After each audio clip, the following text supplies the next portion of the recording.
Hello everybody and welcome back to a brand new video. We just reached 33.5k subscribers. Can we get to 34k by the end of the month? Please like this video down below and comment down below before we get started. But today we live in a world that is in crisis, one we do not know what to expect next. As Americans, we need to be prepared, and that includes avoiding the long lines at the grocery store by stocking up on disaster food supply.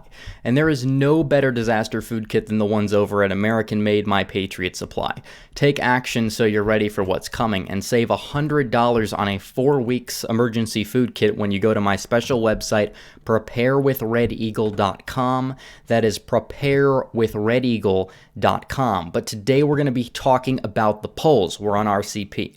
There's been a lot of questions saying what is going to happen in the 2020 election when it's all said and done, because you see these polls that are, oh, Trump's down in the polls, Trump's losing to Joe Biden in the polls. So we have to look at the polls and we have to analyze the polls all the time and see what is up to date.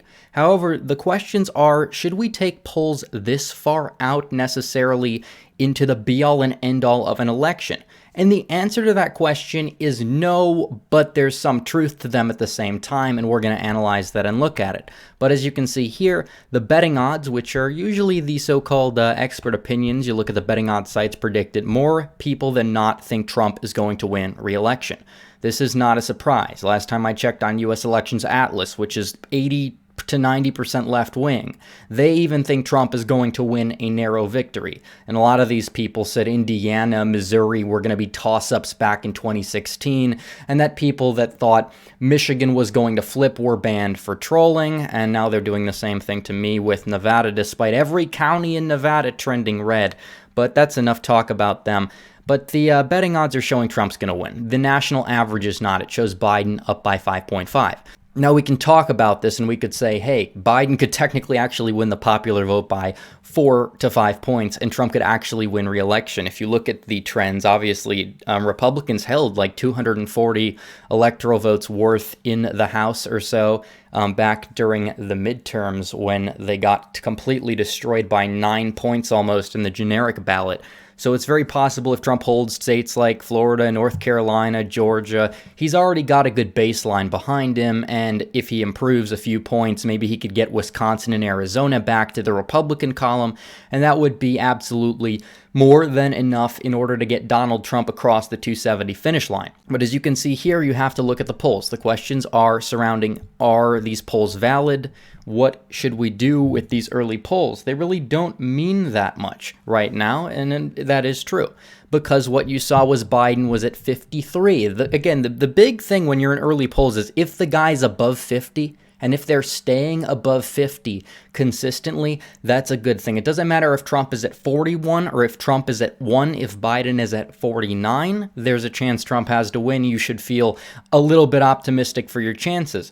This was not the case. Back in September, Biden was at 53. This was before Trump was so-called impeached and so-called a national crisis that we had to endure based on what's going on. Trump was down by 11.7 to Biden. Now this lead has drastically lowered, and it's continuing to lower. Biden was at 50. He's hovered around 50 even at the start of this year, but after what's happened, Biden peaked at roughly 51. Trump was at 44. Trump's gone down, but so is Biden. And right now, Biden is at 47.3. Trump is at 41. Usually, undecided voters do break in favor of the incumbent after a president has served 1 term. After 2 terms, they'll usually break in favor of the opposing party, like what you saw back in 2016. But in 2012, you saw Obama get a big boost from the undecided voter, and that was a very good thing in his favor. And you very well could see Trump have the same thing. So if Trump is down 47 to 42 right now, it's very possible that Trump could gain some of that back. Possibly a lot of those undecided voters could very well come home to Donald Trump when it's all said and done. We don't know is the bottom line, but early polls this out don't necessarily mean that much. If you look back to 2018, what did you see then? You saw in September John James losing 56 to 30 to Debbie Stabenow. Now, he did lose in the end. He lost by roughly 6.7%, I believe, and a lot of the polls had him down greater than that. I think the aggregate had Stabenow winning by 9 or so. So obviously, when you look at the Rust Belt polling, it usually underperforms Republicans, but then Sunbelt polling in places like Texas, Georgia, potentially Arizona, and Nevada. Nevada's a big one. Those places always overperform, or usually overperform, the Republicans in their polling average. The Democrats usually do much better come election day. So it's very much a mixed bag situation here, as you can see. Biden is up right now. He's up 47 to 42. And this could very well change. Again, if you look at Donald Trump's approval rating and you compare it to Joe Biden's approval rating, they're essentially the same. Trump and Biden are both right now at 45.7%.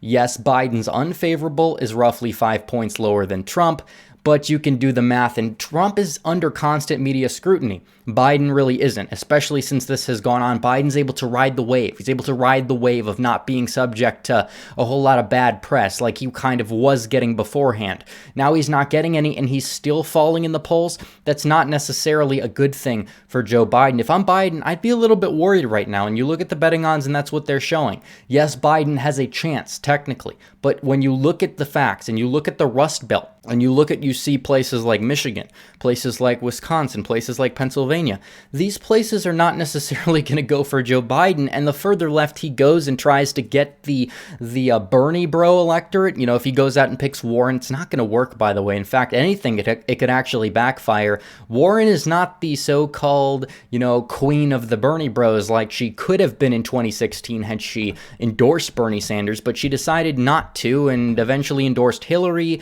before the nomination was really over, and she did the same thing again with Joe Biden. That's not a good thing for these Bernie bros. That's not going to energize them. That's not going to get them out to vote.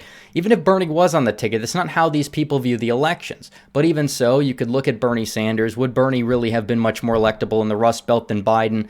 Possibly, maybe. I think it's a wash, especially in places like Pennsylvania. Maybe Bernie would do worse in Pennsylvania because of the energy, but I think he would do better in a place like maybe Michigan. I still don't think Biden's going to win Michigan when it's all said and done. I mean, I live in this state, and I'm not the sole authority on it. Biden could hypothetically win it. I think it's going to flip back before Pennsylvania, before Wisconsin. In my opinion, it could flip back.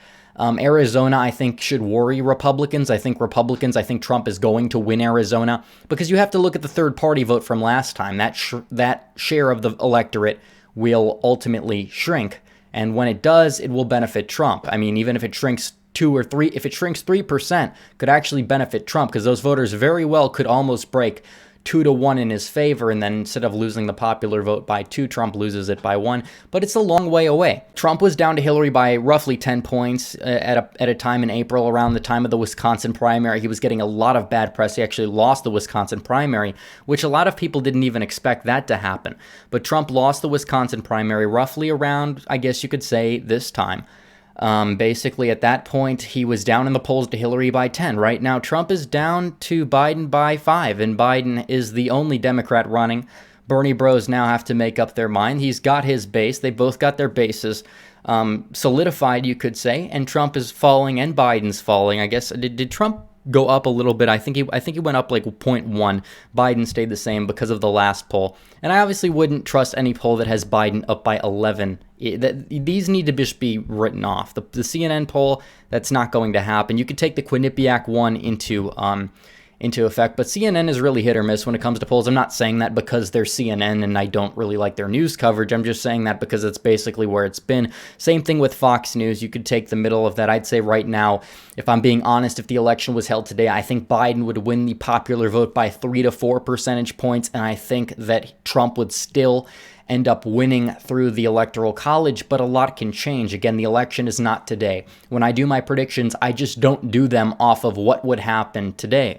And if I did that back in 2018, I would have gotten it the midterm electorate, basically, because I predicted the midterm electorate correctly for the most part at the time. Now it's looking like, when you take it from the Trump perspective, when you talk about it through the lens of the November general election, it's looking up for Donald Trump, and he's got a lot of up to do here. And if you look at and compare this election back to 2016, Donald Trump actually was able to stay on message throughout the past couple of months, and he was hit with scandal. I mean, so was Hillary at the same time. But Trump was able to stay on message. He was able to be energetic. He was able to rally. He lowered that deficit from Hillary plus 7 a couple weeks out of the election to like Hillary +2, Hillary +3, because the national polls were not that off. The national polls weren't that off. The state polls in many states were miserably off in the Rust Belt, and I was, at the time, I even knew this because I would put in the polling data into the 538 Swing-O-Matic by, non-college white versus college white demographic, and every time I would do it, it gave me the same exact result, 294 to 244. I did not get Michigan right, and I did not get New Hampshire right. I'm assuming that's the model's error. I knew Michigan would be close, and Michigan was close, and it's going to be close again, and in the Senate race, because you have all the people that are like, oh, you like John James too much, you're not being fair when you're doing your Michigan Senate analysis, and I'm like, look back to 2018 at this point where James was down 28 and Stabenow was at 56. Now James is down 6 and Peters is at 43. So definitely they both have a little bit of issues with name recognition, even though they've both ran on the ballot over the past 6 years. And I've saw an advertisement for James before I made this video, so you never know. But definitely, if you're in Michigan, I'd advocate for you to get out and vote for Trump and John James. Even if you're not a Trump fan, look into John James, though. He's very, very interesting, very charismatic candidate. Anyways, guys, thanks for watching this video. Please like this video down below, comment down below, and subscribe to the channel. Hit the bell for notifications so you never miss another video. Follow me on social media. Join the Discord and subreddit. Donate to the Patreon and subscribe. Star links in description. As always, guys, thanks for watching. Red Eagle, out.